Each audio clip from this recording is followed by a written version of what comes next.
El error del liberalismo por el cardenal Louis Billot.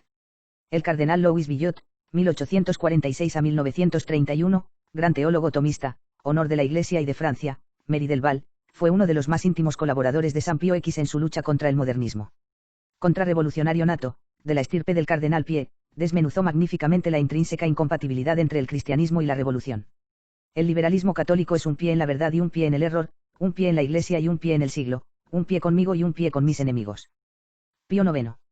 Un católico liberal es un católico muy amigo de los liberales y muy poco amigo de los católicos. Paul Bourget. El liberalismo, que quiere pasar como una prueba de inteligencia, de generosidad, de comprensión, etc., no es en realidad sino la destrucción de la idea de verdad, ni más ni menos. Pues hay tantos puntos de vista, como individuos pensantes. El espíritu, no estando ya obligado a respetar la realidad y a plegarse ante ella, se lanza a una orgía verbal y sentimental que ya no corresponde a nada. Louis Hugnet. Introducción. El liberalismo, en cuanto es un error en materia de fe y de religión, es una doctrina multiforme que emancipa en mayor o menor proporción al hombre de Dios, de su ley, de su revelación y, consecuentemente, desliga a la sociedad civil de toda dependencia de la sociedad religiosa, es decir, de la Iglesia, que es custodia de la ley revelada por Dios, su intérprete y maestra.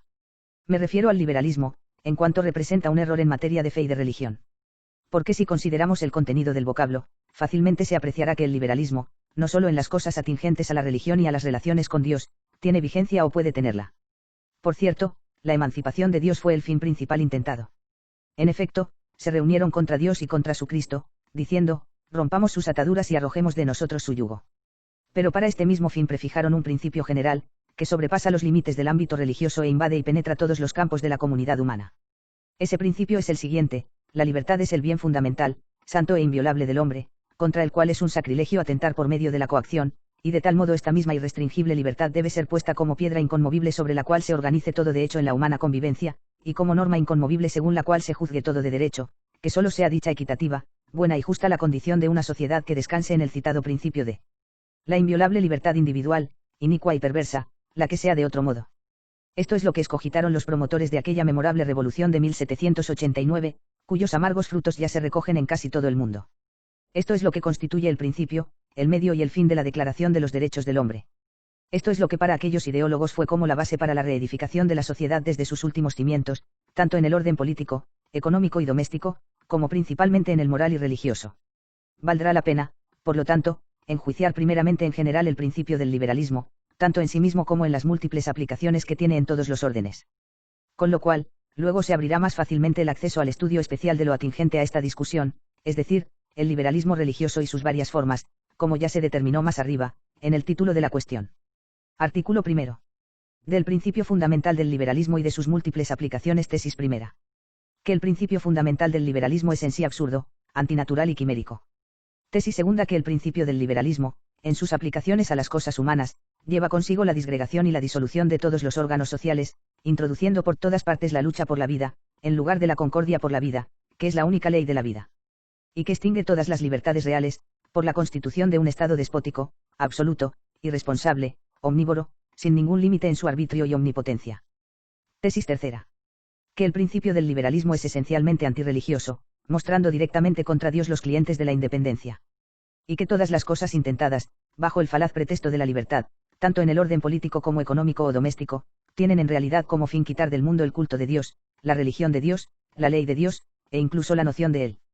Del principio fundamental del liberalismo y de sus múltiples aplicaciones. La libertad de la que tratamos ahora no es precisamente aquella de la que tratan los metafísicos, es decir, la facultad del libre albedrío, consistente en el dominio de la voluntad sobre sus actos, o sea, en la indiferencia activa por la cual puede querer o no querer, querer esto o su opuesto. De esta libertad, que es libertad de necesidad intrínseca, que lleva consigo obligaciones de conciencia y que nos hace observantes de la ley moral, el liberalismo no se ocupa, y tanto no se ocupa que la mayor parte de sus secuaces son puros materialistas, que no reconocen en el hombre sino los principios del movimiento espontáneo, según el instinto y la determinación de la naturaleza. En todo caso, admitan o no el libre albedrío en su sentido propio y metafísico, no hacen de él en cuanto tal su ídolo, sino de la facultad de usar de la propia actividad, cualquiera sea ella, sin ninguna coerción exterior que impida su autónoma expansión. Por lo tanto, esta libertad es una libertad de toda coacción, y no sólo de la coacción simpliciter, por la violencia, y que puede darse por lo tanto solo en los actos exteriores, sino también de la coacción secundum quid, por miedo y temor a las leyes, por intimación de las penas, por las dependencias y vínculos sociales, en una palabra, por lazos de cualquier género, que impiden al hombre obrar o poder obrar en todas las cosas según su propia inclinación individual. Se dijo que tal libertad era el bien por antonomasia, al cual deben ceder todas las cosas, solo excepto quizás las necesarias para el puro orden material en la República, bien excelente, al cual, para conservarlo en su integridad, se subordina todo lo demás, y que debe ser fundamento necesario de toda construcción social llevada a cabo según la norma de lo bueno y lo justo. Por lo tanto, será necesario determinar a continuación qué juicio deba emitirse de este fundamento, de este primer principio del liberalismo. Tesis primera. Que el principio fundamental del liberalismo es en sí absurdo, antinatural y quimérico absurdo digo, desde el principio, por cuanto quiere que el bien principal del hombre radique en la carencia de todo vínculo que coarte o restrinja la libertad de cualquier modo. Y en efecto, el bien del hombre solo puede entenderse de dos maneras, o como fin, o como medio para el fin. Pregunto, ¿en qué lugar colocarás la libertad? Pienso que no en el primero. Porque cualquiera sea lo que guste entenderse bajo el concepto de fin, esto al menos me concederá sin duda alguna, que la libertad no puede ser el fin mismo. Es, en efecto, cierta potencia o facultad de obrar, y toda potencia o facultad es para otra cosa, por lo menos, para la operación, que a su vez, mientras aquí vivimos, consiste toda ella en la prosecución de algún bien o verdadero o aparente. Por lo tanto, solo queda decir, con total evidencia, que la libertad se encuentra entre las cosas que sirven para el fin, y por ello, debemos ver que nos enseña el mismísimo vulgar sentido común respecto a los bienes que sirven para el fin. San Agustín distingue estos bienes en tres categorías, a saber, los bienes supremos, los intermedios y los ínfimos. Y esto en razón de su perspicua y total evidencia. Bienes supremos, dice, son aquellos de los cuales nadie usa mal. Intermedios e ínfimos, los que pueden ser usados tanto bien como mal, con esta sola diferencia, los bienes intermedios son aún necesarios para una vida buena, los ínfimos, de ninguna manera. Por consiguiente, las virtudes con las cuales se vive rectamente son grandes bienes, las especies de cuerpos de cualquier naturaleza, sin las cuales puede vivirse rectamente, son bienes ínfimos, pero las potencias del alma, sin las cuales no puede vivirse rectamente, son bienes intermedios uno. Con lo cual ya está claro que el libre arbitrio no puede colocarse de ningún modo entre los bienes supremos, sino entre los intermedios, porque si bien no existe ningún mérito, ni ninguna honestidad de vida sin el libre arbitrio, tampoco hay ningún tipo de crimen, de infamia o de perjuicio, tanto propio como ajeno, al cual uno no sea arrastrado por su mal uso. Por lo tanto, la libertad necesita barreras para no caer en un precipicio. Y cuanto más retenida esté con los más eficaces frenos en el bien, para el cual está de por sí destinada, tanto mejor será también su condición. Y quien quiera esto niega, asintiendo al principio fundamental del liberalismo, deberá caer en uno de estos dos absurdos, o afirmará descaradamente que la libertad es indefectible en la vida presente, o no temerá afirmar que sería bueno, incluso óptimo, que se conserve sin traba santa e inviolablemente para todas las cosas el uso defectuoso de esa defectable libertad. Y esto, ¿qué otra cosa es sino la locura suma? Pero estos son los comienzos de la demencia. Esta progresa cuando agregan, el bien de la libertad individual debe anteponerse a todas las cosas, por lo tanto, son adversas y contrarias a la perfección humana todas aquellas cosas que por cualquier razón limitan o impiden la libertad humana, y puesto que es manifiesto que de los vínculos sociales surgen numerosas trabas para esa misma libertad, por lo tanto, la medida ideal del hombre no se encuentra sino en aquel estado asocial en el cual reinase la sola ley del individualismo puro y perfecto. Y esta fue en verdad la monstruosa concepción de la revolución y de sus filósofos, quienes además, para que sus abstractas teorías parecieran confirmarse de cualquier manera, se imaginaron la existencia de alguna primitiva condición, en la cual el hombre estuvo de hecho fuera de la sociedad, acomodando a esta su invención las tradiciones de los pueblos sobre la edad de oro, el reino de Saturno, el paraíso de la inocencia, etc. Pero dirás, ¿qué es aquella edad áurea original? Una edad de absoluta libertad, que luego fue siempre declinando cada vez más hacia una edad férrea, cuanto más se ligaban en sociedad los hombres. ¿Ves cómo el principio del liberalismo, por una necesidad ineluctable de su naturaleza, termina en lo que es antinatural? Porque si hay algo evidente, si hay algo manifiesto, si hay algo más claro incluso que la luz del mediodía, es por cierto que el hombre nace en sociedad, que el hombre es una naturaleza social, que la ley de la vida para el hombre es el estado social, como ya la sola necesidad de la existencia corporal lo declara con harta claridad. En efecto, a los otros animales, la naturaleza les preparó el alimento, pelajes de envoltura, defensas como dientes, cuernos, uñas, o por lo menos, rapidez para la fuga. Pero el hombre fue creado sin que nada semejante le fuese proporcionado por la naturaleza, pero en lugar de todo ello se le proveyó de la razón, por la cual pudiera procurarse todas esas cosas con el servicio de sus manos, y para preparar todas las cuales un solo hombre no basta. Porque un hombre no podría por sí solo asegurarse lo suficiente para la vida.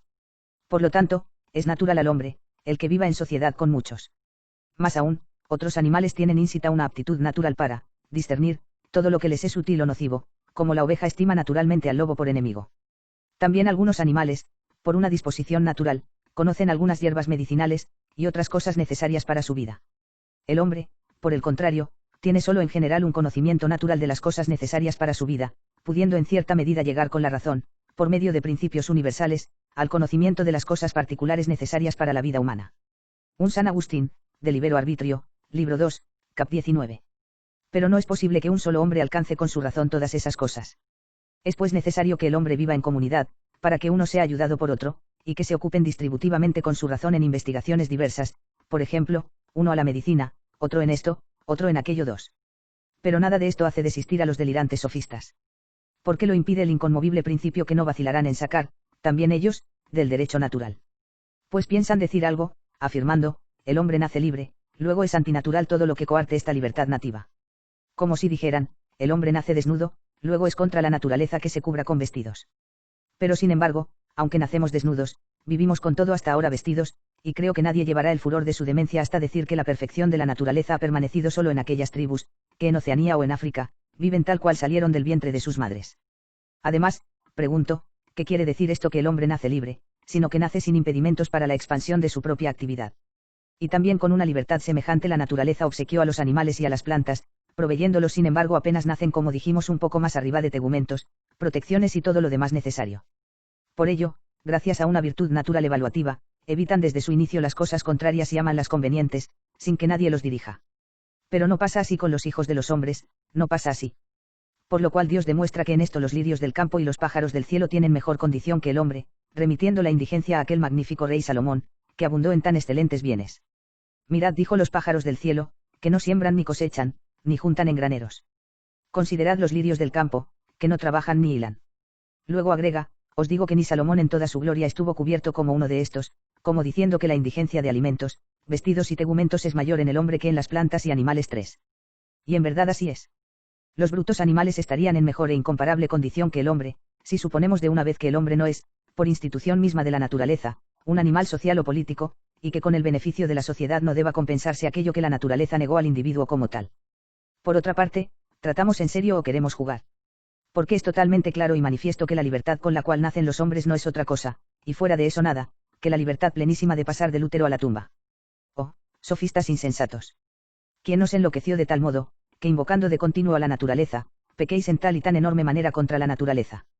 Pero si el principio fundamental del liberalismo comienza por el absurdo, si luego prosigue con cosas contrarias a la bien evidente intención de la naturaleza, ¿qué diremos entonces de las quimeras, que en materia social establece y define, como norma o idea directriz? Porque, quieranlo o no, ahora se presenta la necesidad de vivir en sociedad y, sea fausto o funesto, no se da ya ningún regreso a aquel feliz estado primitivo en el que el hombre vivía como hijo de la selva. Por ello, fue necesario que se ocuparan de esa construcción que conservara intacto el Palladium 4 de la libertad y juntara dos cosas que quizás hubieran podido parecer incompatibles, a saber, el individualismo y el organismo social. Y esa es la dificultad, eso es lo trabajoso. Pero no hay nada duro para los ideólogos, nada arduo para los que construyen en el aire. He aquí que el liberalismo tiene a disposición para exhibirte una sociedad ideada según la regla del bien y de lo justo, y nacida, según dicen, de un contrato social. Porque si la sociedad no es de ningún modo natural al hombre, más aún, si va positivamente en contra de la intención de la naturaleza, en la medida y en cuanto se opone a los imprescriptibles derechos de la libertad, no tiene por donde en cierto sentido 2 Santo Tomás, de Regimine Principium, libro I, cap 1. 3 Santo Tomás, de Regimine Principium, libro 4, cap 2. 4 Palladium, mitológica estatua de madera de Palas Atenea, Minerva, cuya posesión aseguraba la protección a Troya, y que Ulises y Diomedes consiguieron robar antes de la destrucción de la ciudad. Según otra tradición, Eneas pudo salvarla del incendio y la llevó a Roma, donde se la veneraba en el templo de Vesta. En sentido figurado, Palladium significa salvaguardia. N del T, legitimarse, sino tomando origen de la libertad y construyéndose artificialmente, en modo expreso y explícito, para el supremo fin de conservar, íntegra e incólume la libertad. Coloca pues el pacto inicial por el cual los hombres convienen libremente entre sí acerca de la común convivencia bajo una ley y un gobierno común. Coloca especialmente tales condiciones del pacto, que correspondan exactamente tanto a la voluntad de los pactantes como al fin pretendido. Ahora bien, la voluntad de los pactantes no es de renunciar a la libertad, sino solo de ligar al mismo tiempo sus libertades individuales, para que de ellas ligadas al mismo tiempo, surja una sola y total libertad. La libertad es lo único que se busca, lo único que se entrega en común, porque todas las cosas existen desde la libertad, por la libertad, y para la libertad. Por lo tanto, nada podrán valer hablando desde un punto de vista social las diferencias que discriminan a un hombre de otro, nada las dependencias naturales o históricas, nada los vínculos familiares o nacionales, nada la diversidad de ingenios, de aptitudes, de educación, de cultura, de los derechos que se llaman adquiridos, y otras cosas semejantes. Todas ellas son totalmente extrañas a la materia del contrato social.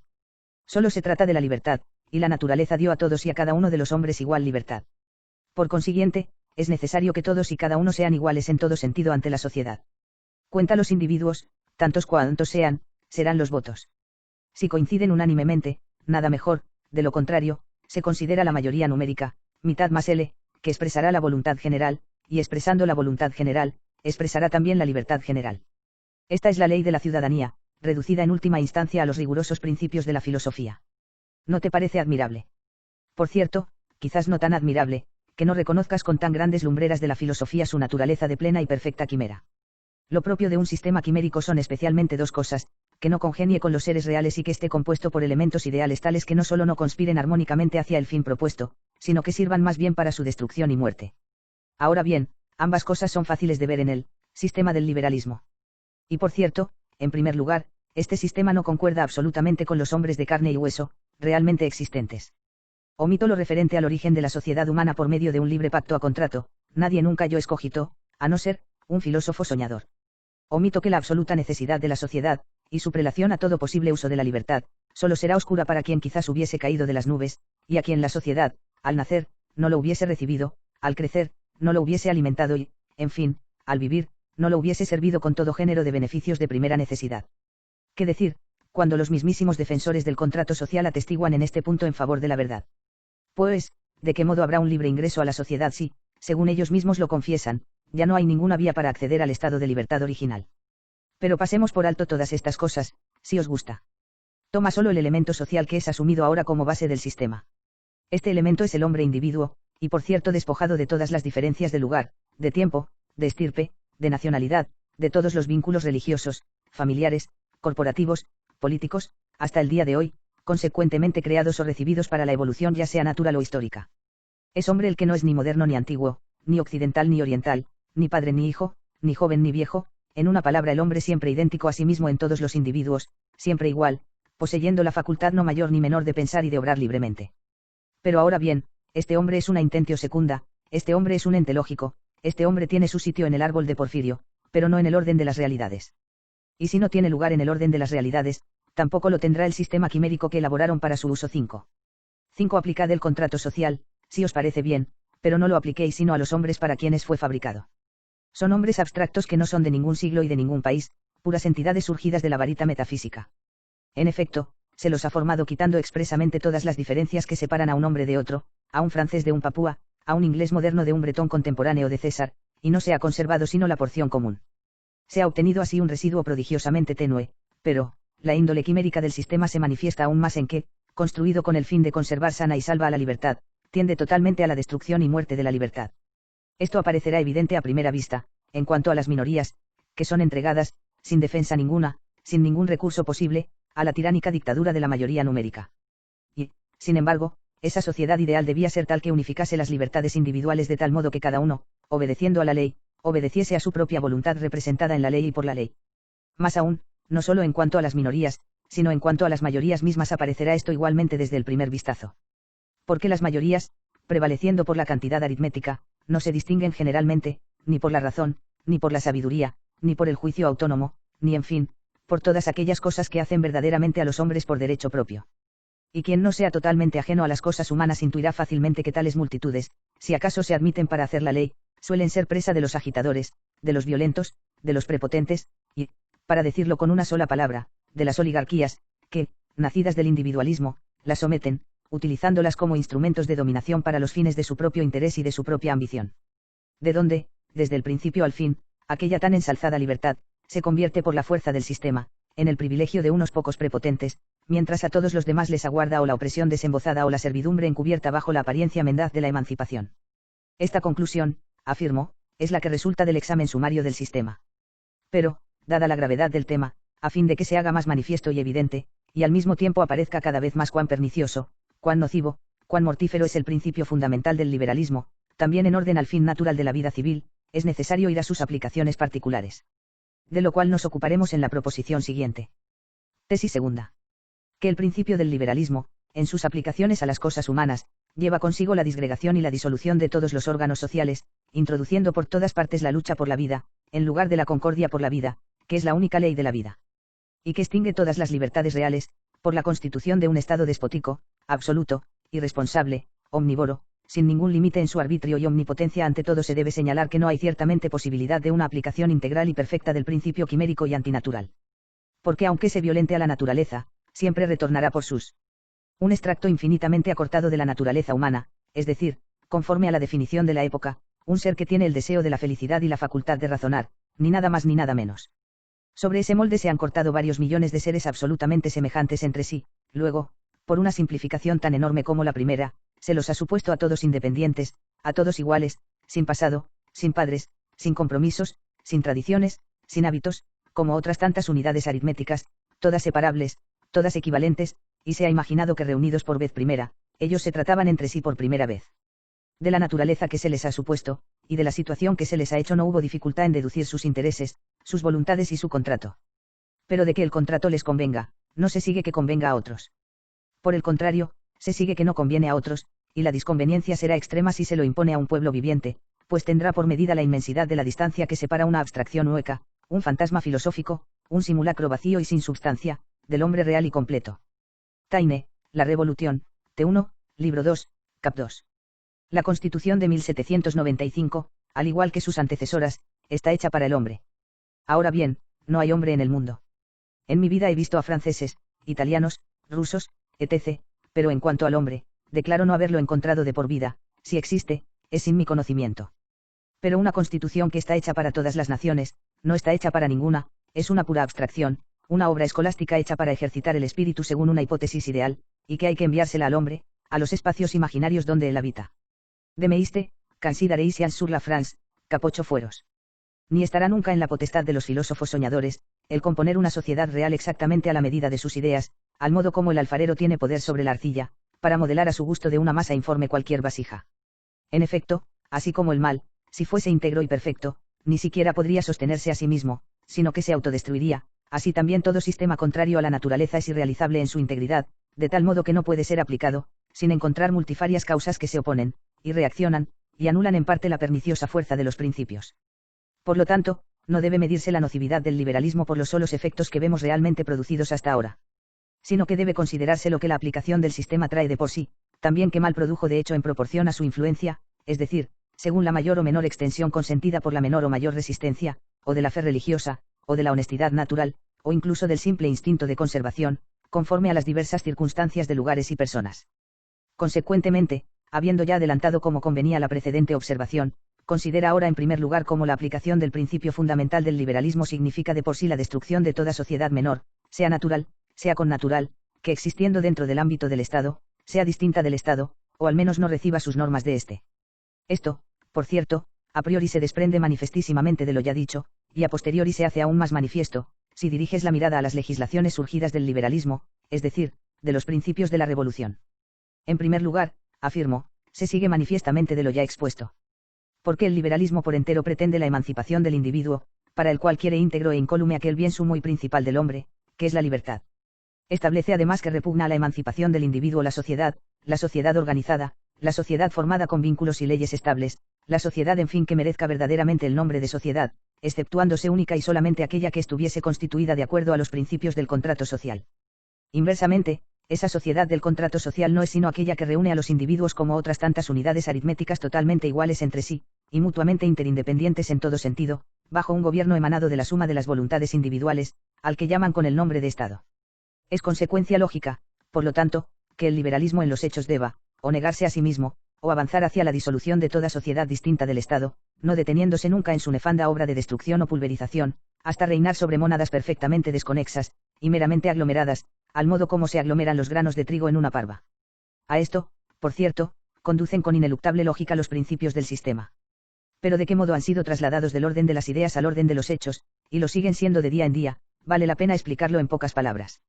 La primera de todas las sociedades, instituida por Dios mismo autor de la naturaleza, sociedad benéfica entre todas, anterior a toda sociedad política, que responde a los más íntimos afectos del corazón humano como también a las más evidentes necesidades de la vida tanto moral como física, es la sociedad doméstica o familiar. Ella, por lo tanto, también la primera entre todas, experimentará los golpes adversos del liberalismo que en cuanto está en su poder pretende, de toda forma, con todo empeño, con todo poder, destruir a la familia y sacarla de en medio, de tal modo que con razón podrías decir que para los legisladores de la revolución esta es en verdad su delenda Cartago. Y la destruye primeramente en su fundamento. Pues el fundamento de la familia es el matrimonio, y este indisoluble, por la perpetua obligación indivisa del hombre y de la mujer hasta el fin. Además, cuanto contraria esta obligación a la libertad y emancipación del individuo, todos lo advierten sin duda, incluso a primera vista. Sin embargo, hay aún prejuicios arraigados en las mentes de los hombres, que no permiten se proceda bastante rápidamente a la pretendida reforma. Por esto, se iniciará por la reducción del matrimonio a la condición de mero contrato civil, sancionado por la sola autoridad de la ley civil. Luego, del matrimonio civil se dará un paso al divorcio legal, y no sin razón, porque lo que se liga por la autoridad de la ley civil, también por la autoridad de la misma ley puede desligarse y rescindirse. Finalmente, del divorcio legal se preparará insensiblemente el descenso en pendiente al libre concubinato, en el cual debe estar la plenísima aplicación de los principios, y con el cual no quedará más vestigio de la familia, que el que se da entre las bestias. ¿Ves pues cómo el liberalismo trata de destruir con todas sus fuerzas a la familia en su primer fundamento? Igualmente trata de destruirla en su autoridad. Y, por cierto, en primer lugar, mediante leyes que quitan al padre de familia la libre disposición de sus bienes, de modo que ya no le sea lícito dejar más a uno de sus hijos que a otro, y ni siquiera desheredar al indigno.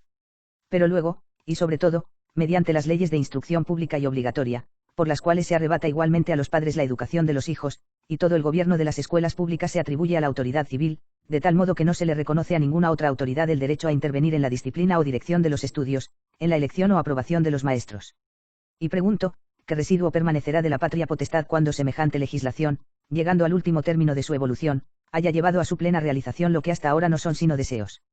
Pero, si la familia lograse resistir a una tantas y tan grandes causas de disolución, tienes aquí finalmente las leyes sucesorias que ordenan, una vez muerto el padre o la madre, que se dividan los bienes por partes iguales, y que cada uno vaya por su camino, llevando consigo su parte del patrimonio disipado. Por lo cual la familia se convierte ya en una asociación temporaria, a la cual la muerte disuelve rápidamente, dispersándola a los cuatro vientos, al quitársele la estabilidad de la propiedad, pierde su continuidad a través de los tiempos, se le arrebata también la perennidad de los ejemplos y tradiciones, y no quedan sino individuos que pasan, y desaparecen unos tras otros. Así, pues, pretende el liberalismo, con especial y vehementísimo empeño, destruir la familia, y, ciertamente, no por otra causa sino porque advierte se opone esencialísimamente ya sea por la solidez de su institución, ya sea por la eficacia de su influjo a sus nefandos fines. Pero no pienses que otras sociedades menores podrán encontrar gracia ante sus ojos, como son, por ejemplo, las llamadas corporaciones, es decir, de artesanos, operarios y, en general, de hombres a los que el ejercicio del mismo arte, bajo ciertos estatutos y leyes, ligaba entre sí casi con naturalmente. Porque el individualismo del contrato social no soporta ninguna de tales sociedades, y como éstas eran más fáciles de destruir, por ello la revolución, desde ese comienzo, las quiso abolir perpetuamente, mediante un solo decreto, una sola ley, por la sola indicación de su arbitrio prepotente.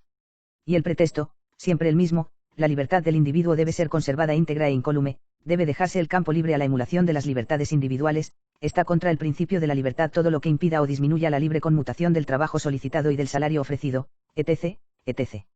En vano doctos economistas la opondrán lo que dicta hasta el simple y vulgar sentido común, aquella libertad individual, no reforzada por las defensas de la unión de fuerzas, es completamente inerme, no es la libertad con la cual el operario pueda trabajar, adquirir o lucrar como quiere, sino solo como puede, ni tampoco según la ley humana y justa de la organización del trabajo, sino según la ley mecánica y fatal de la competencia desenfrenada y aplastante, no habrá igualdad entre quien da trabajo y quien se ve forzado a aceptar las condiciones y el salario del trabajo, porque el empleador puede elegir entre muchos de aquellos que, compulsados por una cruel necesidad, se ven empujados a consentir un salario cada vez más insuficiente. Esta libertad, pues, por parte del obrero termina al poco tiempo en la libertad de morirse de hambre, es una libertad negativa, abstracta, más aún, suprimida. De esta libertad nace la inhumana lucha por la vida y aquella ingente plaga del mundo moderno, el proletariado, es decir, una clase numerosa desprovista absolutamente de toda propiedad estable y reducida a la condición de una misérrima pobreza hereditaria. 6.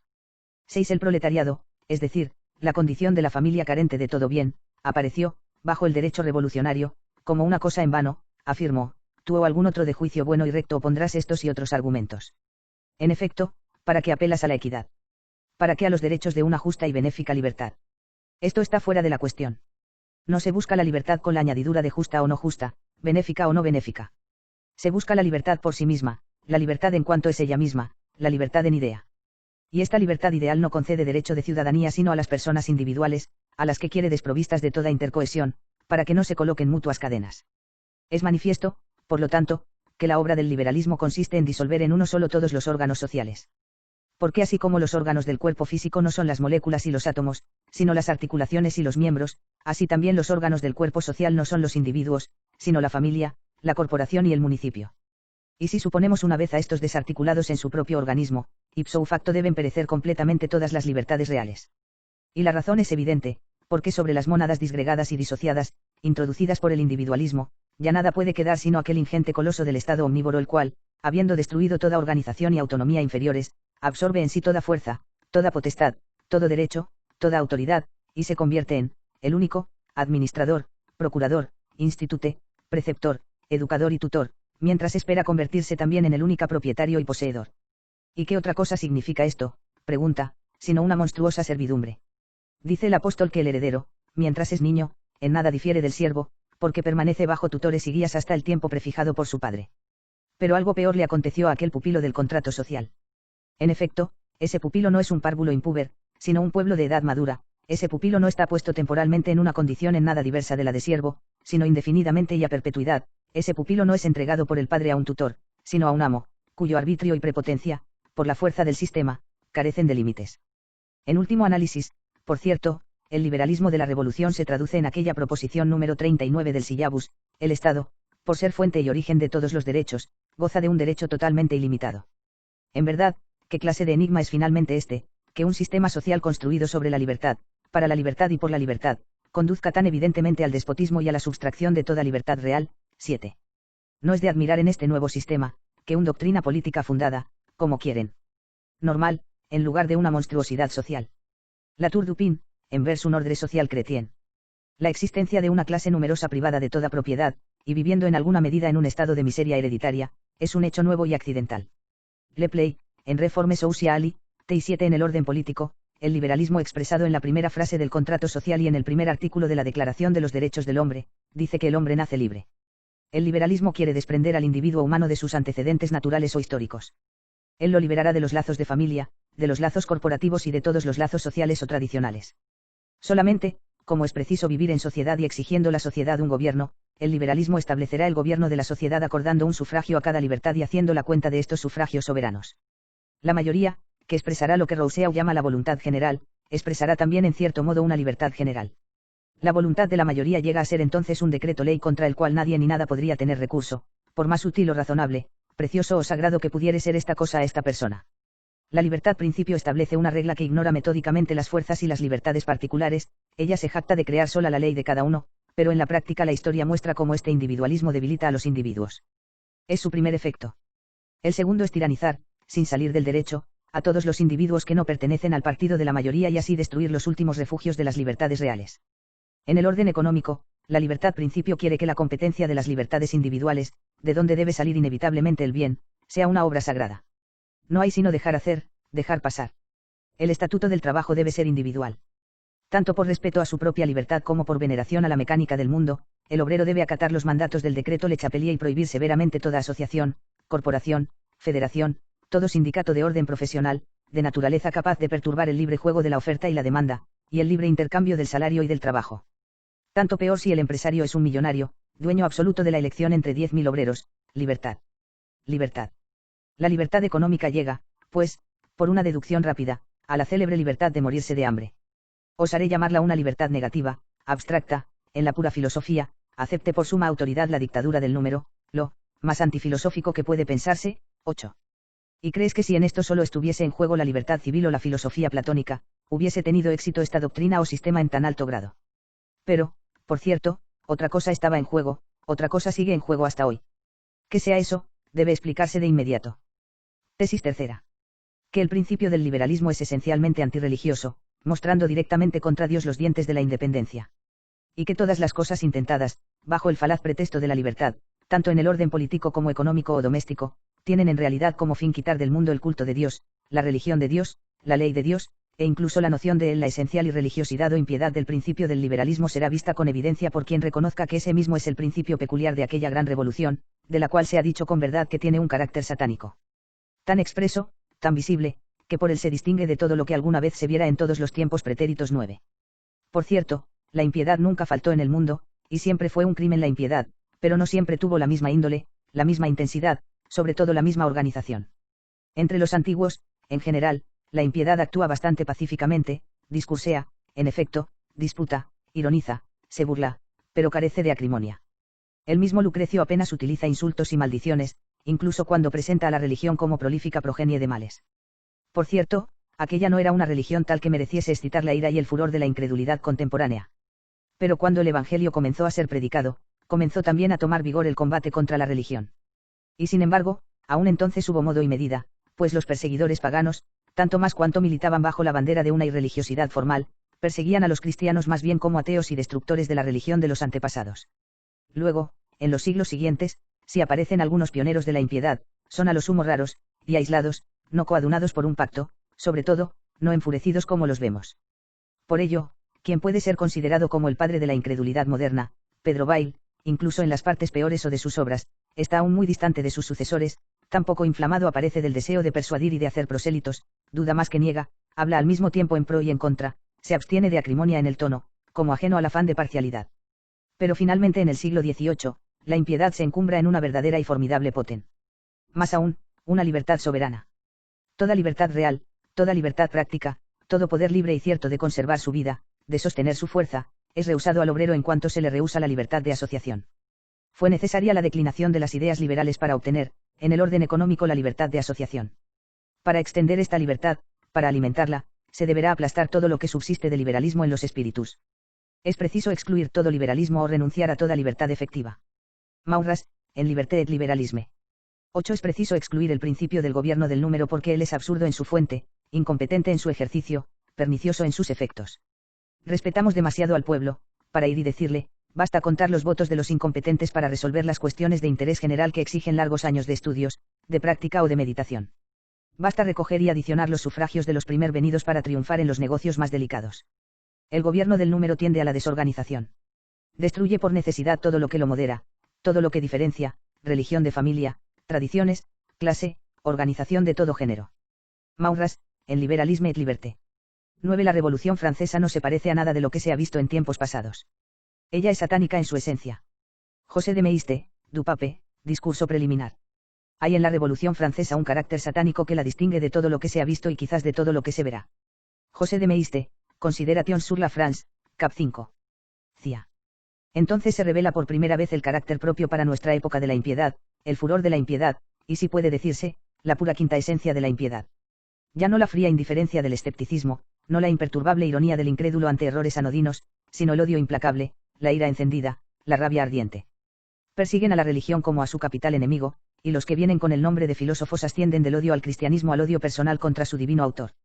Porque en verdad, con cierto tipo de maldad que parecería sobrepasar la naturaleza humana, tienen a la persona misma de Jesucristo en el lugar en que estaría un enemigo personal y viviente. Entonces nuevamente, urdida la conspiración, y unidas las fuerzas, juran borrar del mundo al infame, juran extirparlo de la tierra, para que su nombre no se recuerde nunca más. Entonces se alzan directamente contra Dios, diciendo, apártate de nosotros, no queremos la ciencia de tus caminos, y quién es el omnipotente para que le sirvamos. Job 21,14. Y ahora toca considerar cuál era desde hacía ya mucho tiempo la situación pública en Europa. La religión, por cierto, había compenetrado íntimamente todo el cuerpo social, desde la planta de los pies hasta la coronilla. Como toda civilización entre nosotros se originó del cristianismo, y los ministros de la religión hablan ocupado por doquier un conspicuo y muy elevado lugar en el régimen político, de allí había resultado que por todas partes también las instituciones civiles y religiosas se hallasen compenetradas admirablemente.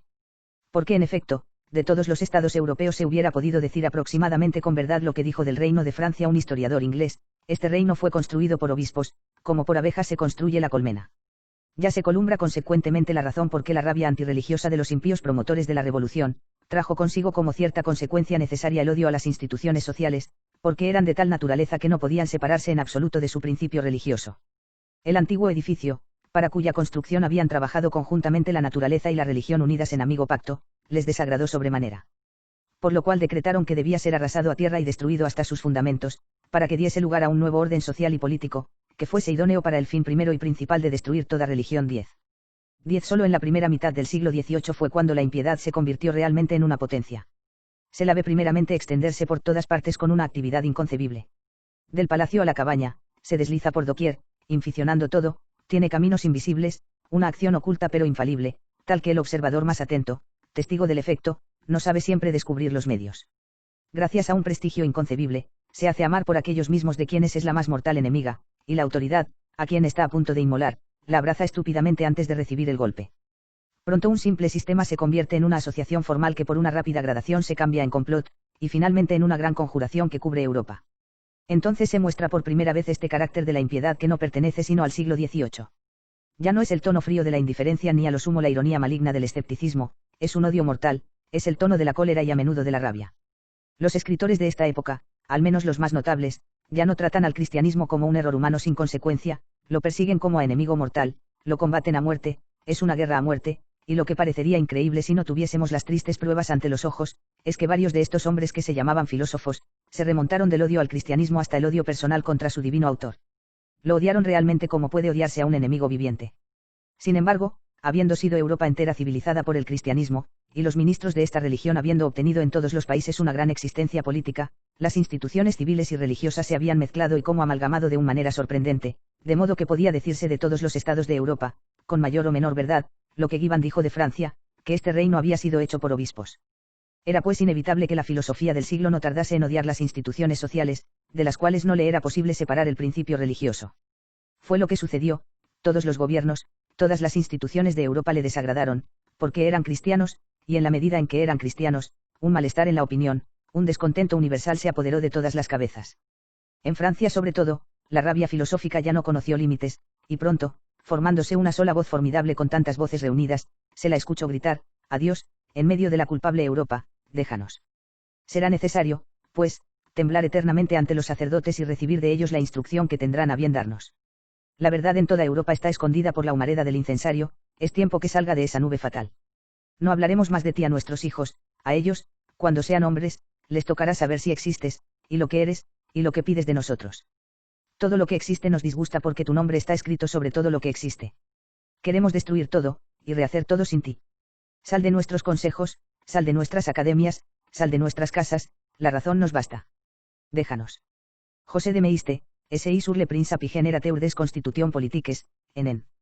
Ahora bien, de este nuevo orden social a instaurar el pretexto fue la libertad, el código, el contrato social, el medio, la demagogia, la razón última empero, la constitución de un Estado ateo y coloso, árbitro supremo de todos los derechos, y omnipotente dictador de todo lo lícito o lícito, de lo permitido o prohibido, bajo el cual el infame nombre de Dios y su culto serían abolidos a perpetuidad.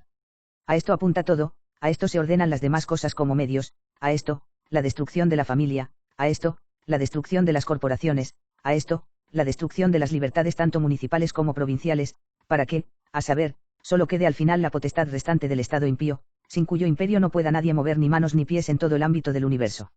Este es el fin pretendido, no la libertad civil. La libertad es un pretexto, la libertad es un ídolo para seducir a los pueblos, un ídolo que tiene manos y no palpará, tiene pies y no caminará, nomen inánime, bajo el cual Satanás prepara reducir a las naciones a una esclavitud mucho peor que aquella en la que tenía al mundo antiguo con los ídolos materiales del paganismo. Pero además, lo que está en juego no es otra cosa que la religión. Queremos, dicen, organizar una humanidad que pueda carecer de Dios 11. Y nuevamente, desde los días de la Revolución, estamos en rebelión contra la autoridad divina y humana, entiende por humana, la que depende de Dios 12. Y otra vez, muchos son los que hablan y escriben de la lucha civilizadora, pero pocos los que comprendieron que tal lucha es contra el último y desesperado conato de la idea cristiana próxima a extinguirse, y que la civilización moderna está preparada para utilizar todos los medios antes que ceder aquello que con tanto trabajo obtuvo. Porque la civilización moderna y el cristianismo se contradicen, y, por consiguiente, es preciso que uno deje el lugar a la otra. El progreso moderno no puede reconocer sino a Dios inmanente al mundo, opuesto al Dios trascendental de la revelación cristiana, ni otra moralidad. Fuera de aquella única verdadera, cuya fuente es la voluntad humana determinándose por sí misma, y constituyéndose para sí misma en la ley 13. Que ésta sea, por lo tanto, la última conclusión del presente artículo, el liberalismo pretende la ruina de la religión, cuando bajo el fementido nombre de libertad, se introduce en el orden tanto doméstico como económico o político. Empero su descripción aún no está completa. Falta agregar algo de sus varias formas en materia religiosa. Porque no tiene un modo único, sino que sabe temperar el rigor de sus postulados ante aquellos a quienes todavía chocaría la monstruosidad de su impiedad, más aún, sabe transfigurarse en ángel de luz, y con el aspecto del bien seducir a los incautos mediante algunos vanos sofismas. Por ello, debe exponerse ahora, en pocas palabras, en cuántas cuasi especies se divide. Artículo 2. De las varias formas de liberalismo en materia religiosa. Tesis primera. Que la primera forma de liberalismo equivale al materialismo y al ateísmo. Tesis segunda. Que el liberalismo moderado, si bien no se reduce al ateísmo formal, sí ciertamente al maniqueísmo. 63 a 66, 11 Queremos organizar una humanidad que pueda prescindir de Dios. Jules Ferry. 12 Desde la revolución estamos en rebelión contra la autoridad divina y humana, con la que hemos arreglado de un solo golpe una terrible cuenta el 21 de enero de 1793. Clemenceau. Además, si alguien quisiera cerciorarse con irrefragables y, sobre todo, auténticos documentos, del espíritu satánico de la revolución, consulte los 4 tomos de la Beba Ruel, Memoires pour servir con acento el Histoire du Jacobinisme. Existe una edición reciente, 1975, 2 Vals, 534 y 582 pp, de la muy meritoria editorial contrarrevolucionaria Diffusion de la Pensée Francaise, Chiré en Montreuil, 86190 Bouille, France, N. del T, 13 Hartmann, Religión de L. Avenir. Tesis tercera. Que el liberalismo llamado de los católicos liberales rehúye toda clasificación y tiene una sola nota distintiva y característica, que es la nota de una perfecta y absoluta incoherencia. De las varias formas de liberalismo en materia religiosa 3 son las formas principales del liberalismo religioso 14. El liberalismo absoluto, el liberalismo moderado, y, finalmente, un liberalismo al cual difícilmente le puedas imponer un nombre apropiado, porque, como consiste en la plena incoherencia, escapa a toda definición, es el liberalismo propio de quienes asumen la denominación de católicos liberales. Todas las 3 formas tienen en común el establecer la emancipación del orden civil del religioso, y por esto, del Estado de la Iglesia. Pero en la primera forma tal emancipación se estatuye por la vía de la dominación omnímoda del Estado sobre la Iglesia. En la segunda forma se la afirma por la vía de la plena independencia, tanto del Estado respecto a la Iglesia, como de la Iglesia respecto al Estado. En la tercera, finalmente, se propugna y se promueve esta mutua independencia y separación, no como verdad de derecho, sino como la que procura, en la práctica, el óptimo modus vivendi. ¿Qué juicio formar de cada una de estas formas en particular, y qué tienen de propio y distintivo, es lo que debemos examinar a continuación? Tesis primera. Que la primera forma de liberalismo equivale al materialismo y al ateísmo 15. Esta es la forma del liberalismo absoluto del que se trató en el artículo precedente. Concibe al Estado como a una altísima potencia, a la cual la humanidad, en su progreso social, podría elevarse. No solo el Estado nada tiene sobre sí, sino que ni siquiera tiene igual a sí, o que no le esté sujeto. Él en persona es la potestad suma y universal, a la cual nada puede resistir, a la que todo debe obedecer. Él, la norma por excelencia, él, el regulador de todas las relaciones entre los hombres, ante cuya presencia no hay derecho individual o doméstico que sea inviolable, y mucho menos un derecho sacro, del que pueda gloriarse otra sociedad. Porque todos los derechos derivan de él en virtud de la voluntad social, la cual, manifestada primeramente por la opinión pública, es erigida luego en ley por los mandatarios del pueblo en los parlamentos. Y porque la voluntad social es esencialmente progresiva, se sigue que ninguna ley, ninguna institución goza de inmutabilidad, sino que todas están sujetas al progreso indefinido. Con todo, la ley del Estado, mientras es y permanece ley del Estado, representa siempre la regla suprema del obrar humano. Esta teoría, como cualquiera puede verlo, es la que, en mayor o menor medida, rige las modernas constituciones europeas, basadas en la Declaración de los Derechos del Hombre. En cuyos principios la Iglesia no solo pierde toda preeminencia respecto al Estado, sino también todo su carácter de sociedad perfecta e independiente, a lo sumo, podrá permanecer como una simple congregación, o cualquier otra asociación, recibiendo su existencia del Estado. Y así como el Estado, por un mero beneplácito suyo, en cuanto juzga conveniente, le concede gozar de la vida pública, del mismo modo define cuáles son los límites dentro de los cuales puede ejercer los derechos concedidos, reservando siempre para sí la suprema soberanía. En una palabra, de ello resulta finalmente que tal condición de la Iglesia sea en algún respecto peor que su situación bajo los emperadores paganos, cuando la dejaba respirar la violencia de la persecución cruenta, en cuanto era intermitente. 14 CFR especialmente liberatori, la Iglesia y el Estado, cap. Y, Artuno per toutam. 15 ex liberatori, la Iglesia y el Estado, cap. Y, Artuno, párrafo 2. Ahora bien, es fácil ver, que deba pensarse de la índole intrínseca de la teoría. En primer lugar, contiene la negación implícita de la espiritualidad del alma, y por cierto también la de su inmortalidad. ¿Por qué?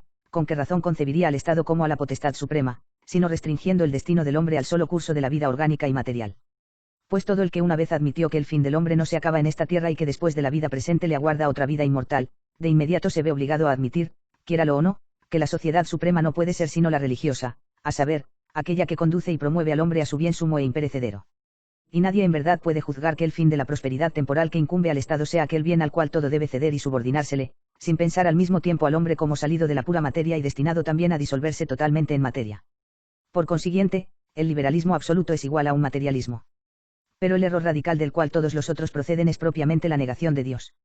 Pues por cierto, si se supone que Dios no existe, o, lo que viene a ser lo mismo, que no es distinto del mundo, se comprende sin dificultad que el hombre mismo sea la más alta potencia del universo, e indudablemente el hombre amplificado por la sociedad, el hombre desplegado en multitud y formado en el orden de batalla de la comunidad civil.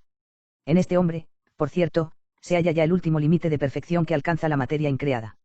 Este, en consecuencia, absoluto señor de sí mismo, este determina para sí y para sus inferiores las normas de aquello que le pluguiere llamar bueno o malo, justo o injusto.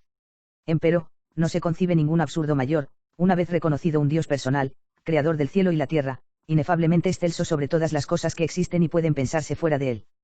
Pues entonces, en ese Dios vivo y verdadero debe reconocerse con ineluctable necesidad al Supremo Señor y Legislador del universo, ante quien es preciso se inclinen el hombre, y la sociedad, y quienes quiera manden en la sociedad.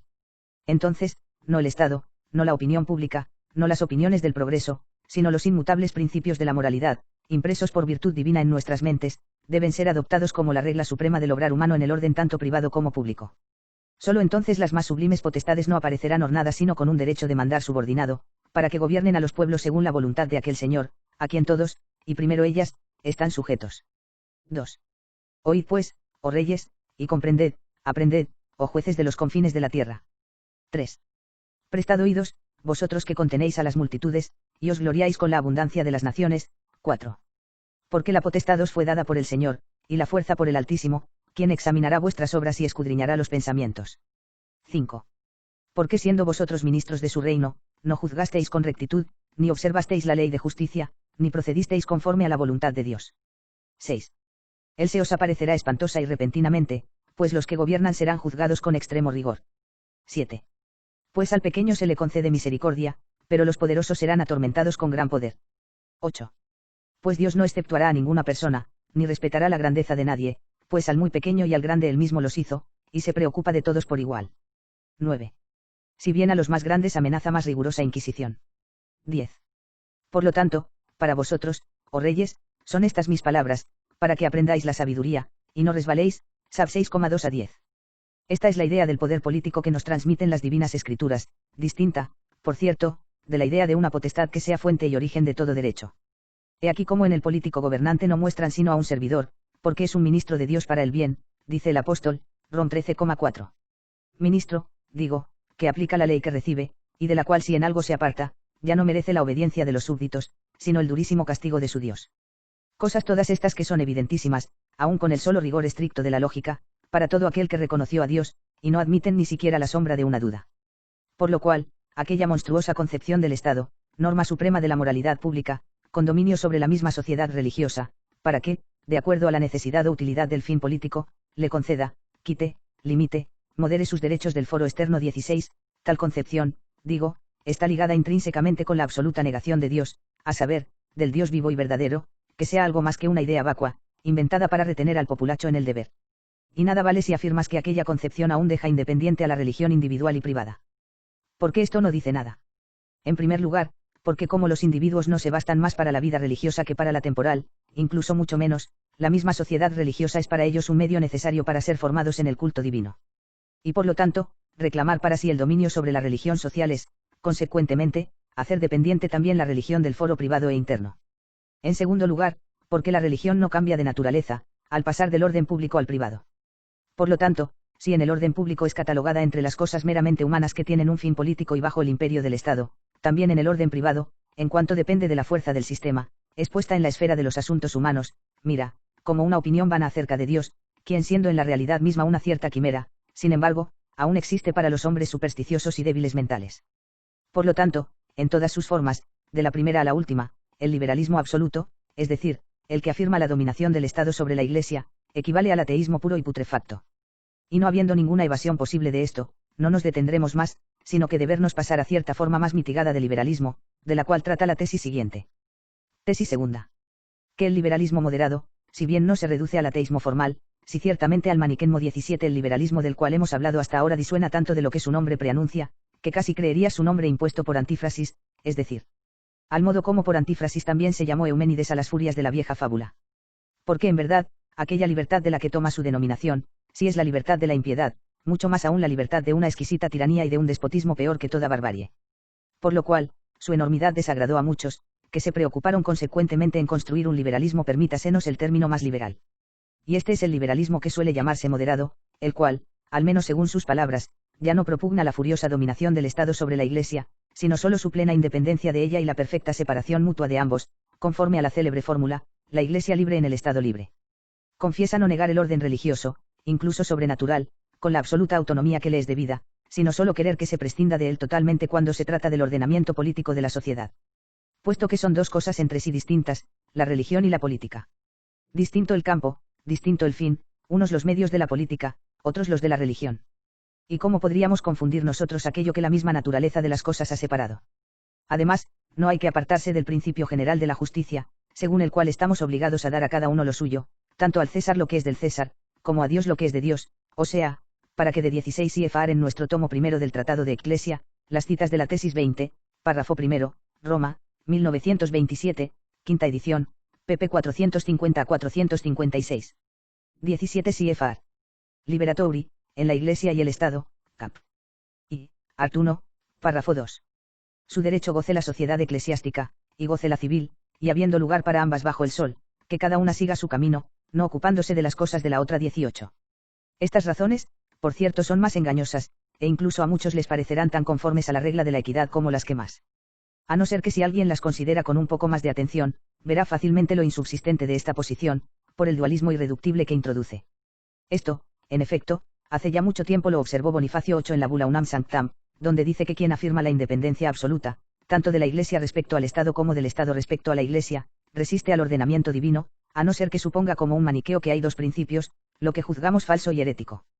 Y así es en verdad, porque la doctrina tiene una ligazón lógica con las absurdas tesis de los maniqueos, o por cierto con sus equivalentes, ya sea que se considere maniqueos a quienes afirmaban que había dos dioses y dos naturalezas en cada principio 19, ya sea a quienes admitían también los almas en cada hombre, una con origen en Dios, que es naturalmente lo que éste, otra originada en la estirpe de las tinieblas, a la cual Dios no engendró, ni hizo, ni dio a conocer, ni abatió, sino que tuvo. Principio ingénito su vida, su tierra, su prole y animales, en suma, reino 20. Y, ciertamente, en primer lugar es manifiesto que si uno es el principio de todo el mundo, o como dice el eclesiástico, uno solo el Creador altísimo omnipotente, 1,8, también será uno solo el ordenamiento del universo, uno solo el fin supremo de la creación. También manifiesto que este fin, el más sublime en cuanto al ordenador, el más benéfico en cuanto a los ordenados, no podrá ser otro que la gloria de Dios y la felicidad eterna de la criatura racional, para quien fueron hechos todos los demás seres inferiores.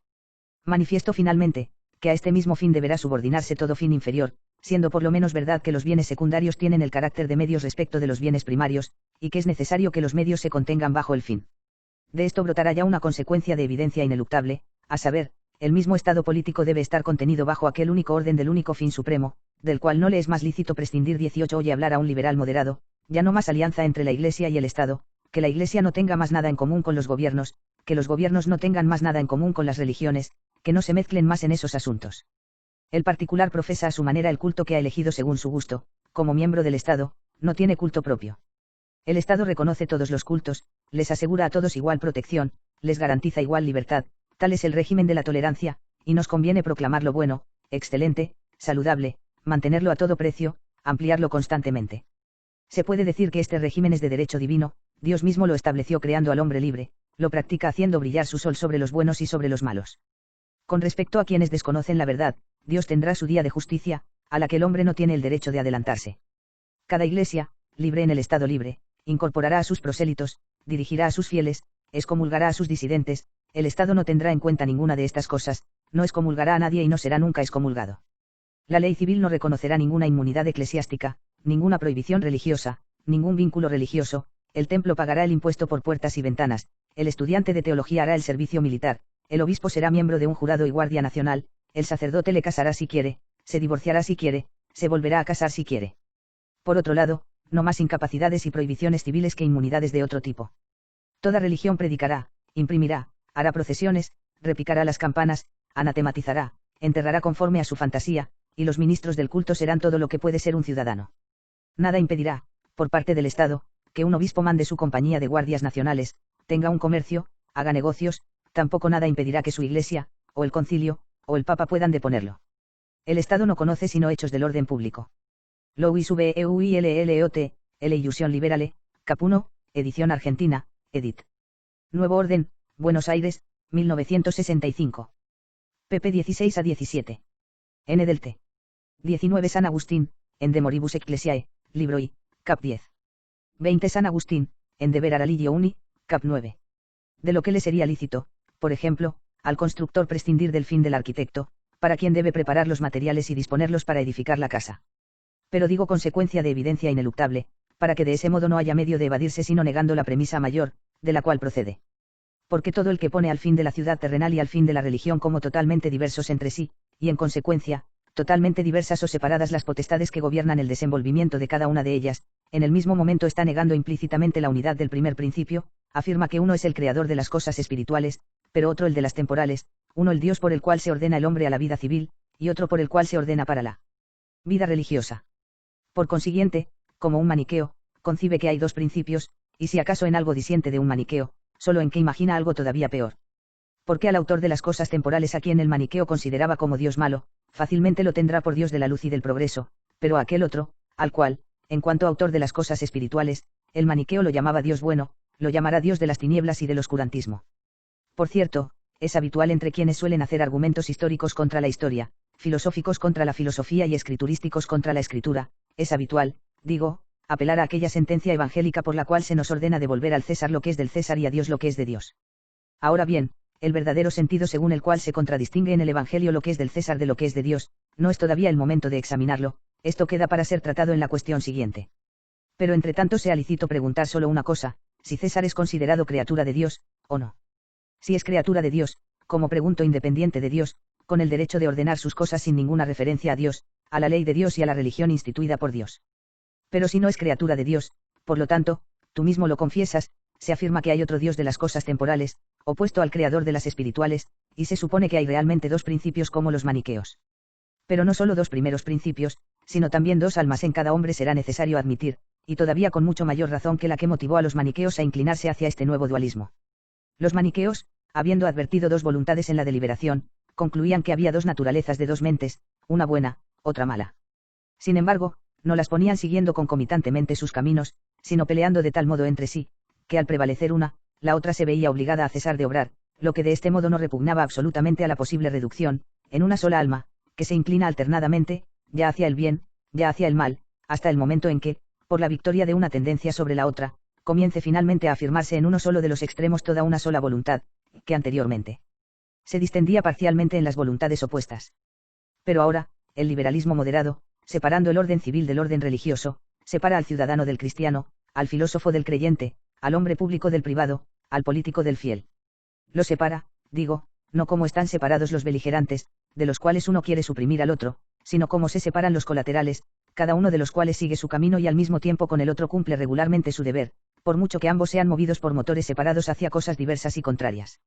Y afirmo que esto, repugna absoluta y esencialmente a toda posible reducción a la unidad, y no es concebible de otro modo sino poniendo en un solo y mismo hombre dos almas, dos mentes, dos conciencias realmente distintas entre sí, una atea, otra religiosa, una creyente, otra incrédula, una dedicada a las cosas temporales sin orden ni referencia ninguna a las espirituales, otra dedicada a las espirituales, como puesta en la luna, fuera de este mundo, una con la que sirve al César, y otra con la que sirve a Dios. 21. Ninguna riqueza de elocuencia puede disimular largo tiempo este fondo de incurable miseria, ningunas palabras en ninguna lengua tienen una elasticidad que pueda poner de acuerdo y mantener juntas semejantes contradicciones, libre cooperación, por consiguiente, de cualquier modo como se mire la cosa, esta recíproca independencia de las dos potestades, o ficción de la Iglesia libre en el Estado libre, instaura un nuevo maniqueísmo, en teoría por cierto absurdo, en la práctica empero imposible. ¿Por qué? ¿Con qué razón concebirás alguna vez dos motores aplicados regularmente a un solo y mismo móvil, si no hay una subordinación entre ellos, por la cual se eviten las impulsiones contrarias y se conserve la necesaria unidad de dirección? Lo cual no lo ocultan ni siquiera los mismos liberales moderados, todas las veces que descienden de la abstracta retórica de las palabras al campo de la realidad concreta. No se les escapa que, de suyo, es forzosa o la subordinación del Estado a la Iglesia o la subordinación de la Iglesia al Estado. Pero conceder la primera, un sacrilegio, ya que sería renunciar al primer y más esencial principio del liberalismo.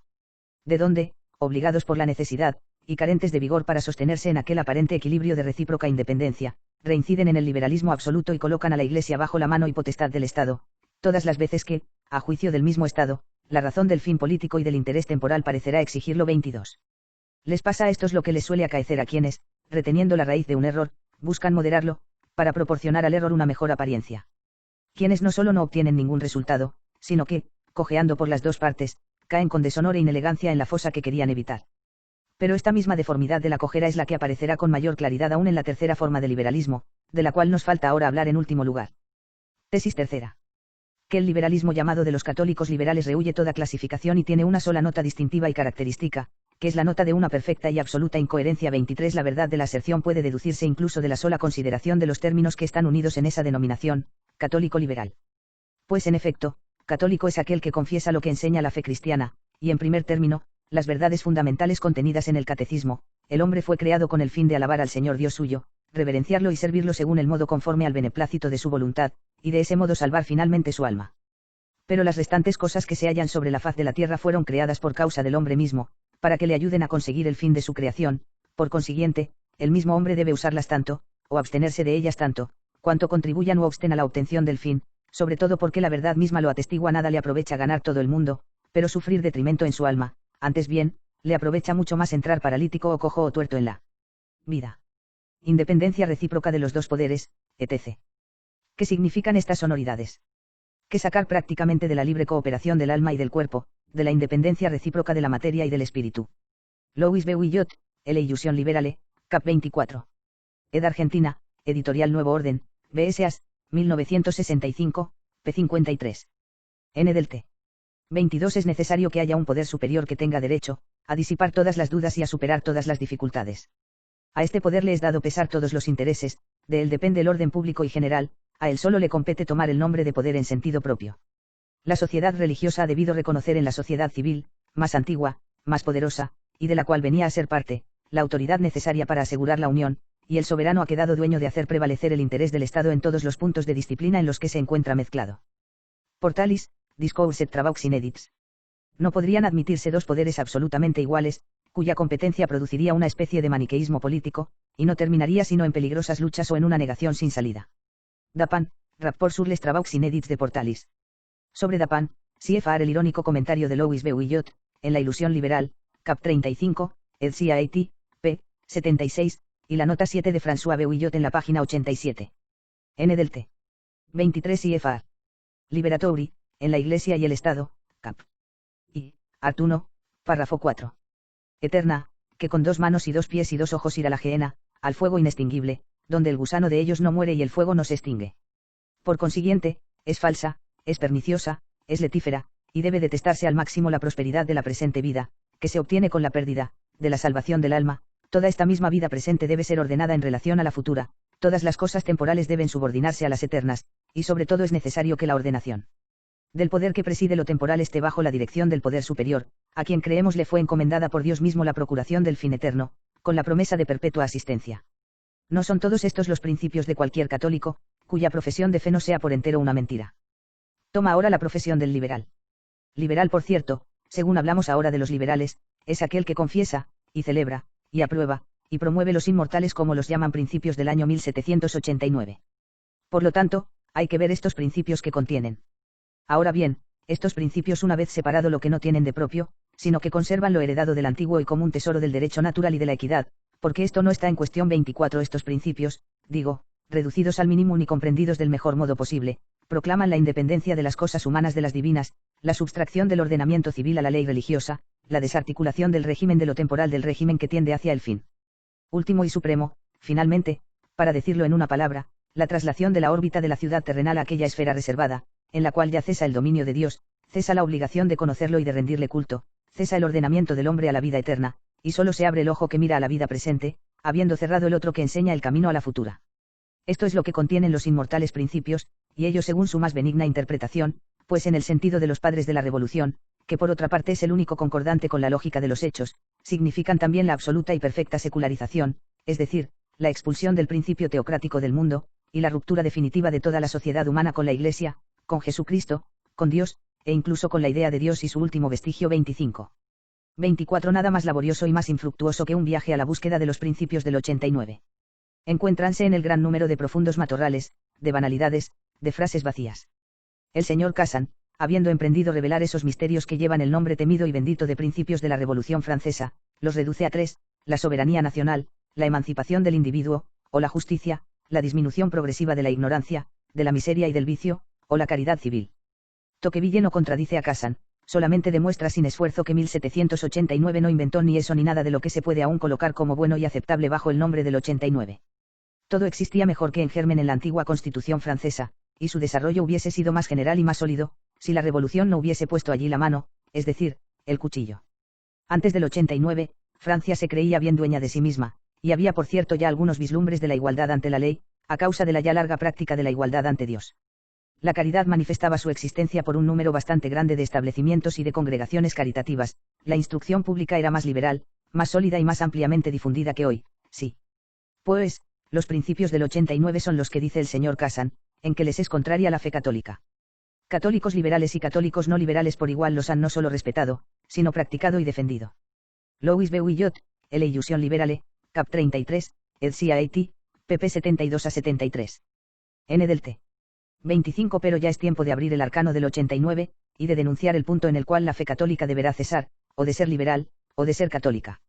Existe un principio del 89 que es el principio revolucionario por excelencia, y en él solo, condensa, toda la revolución y todos sus principios.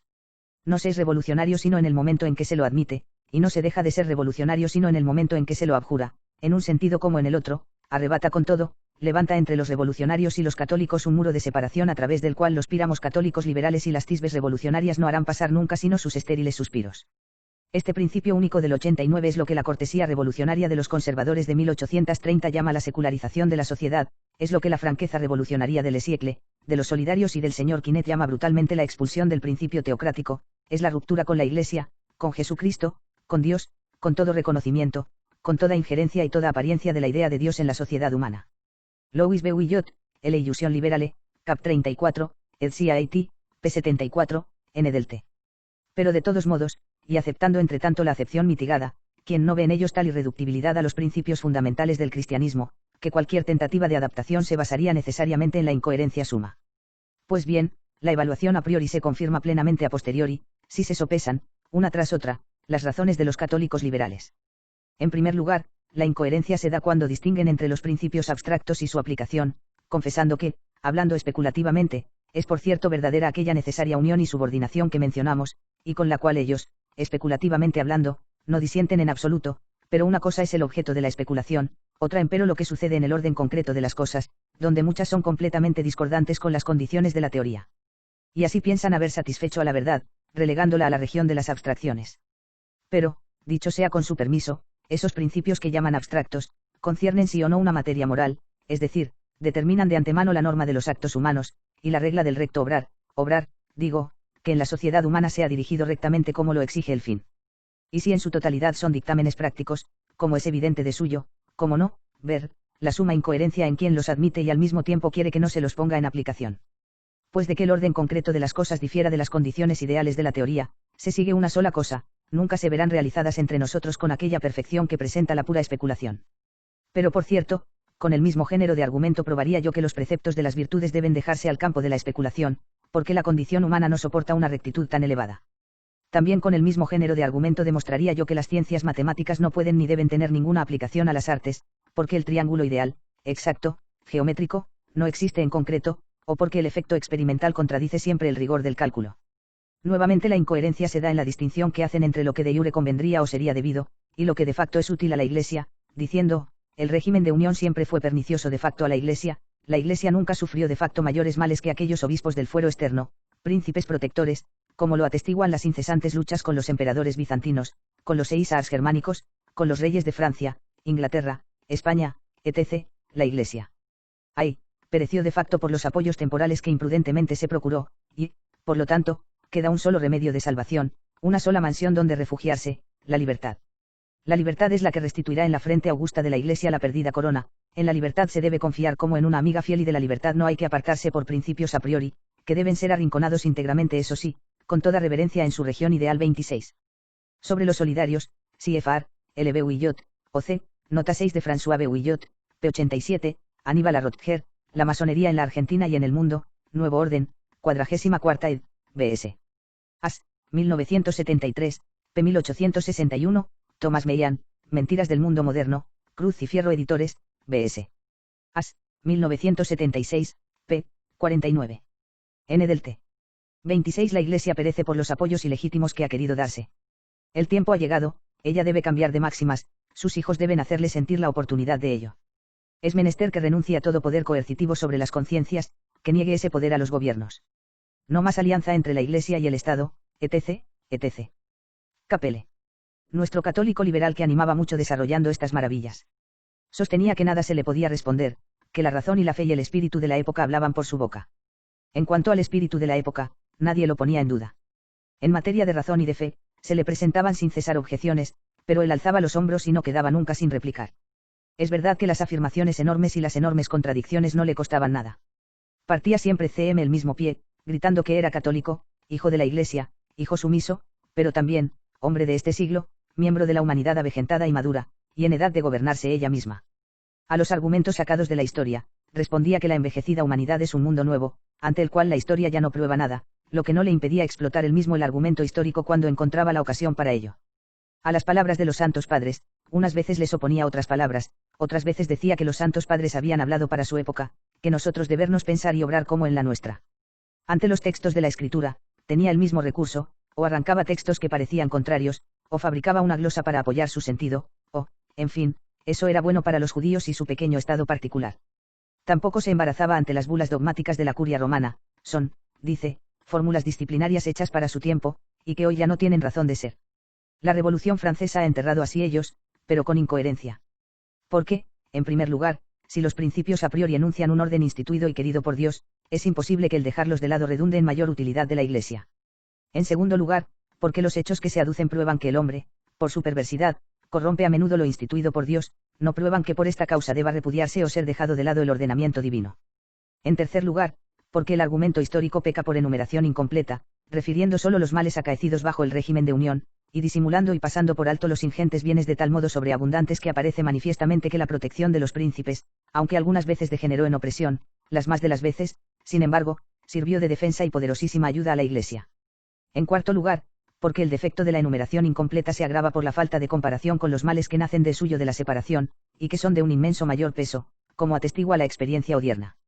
En quinto lugar, porque nada ilustra tanto la inconexa y desilvanada argumentación, como su última conclusión de recurrir a la libertad.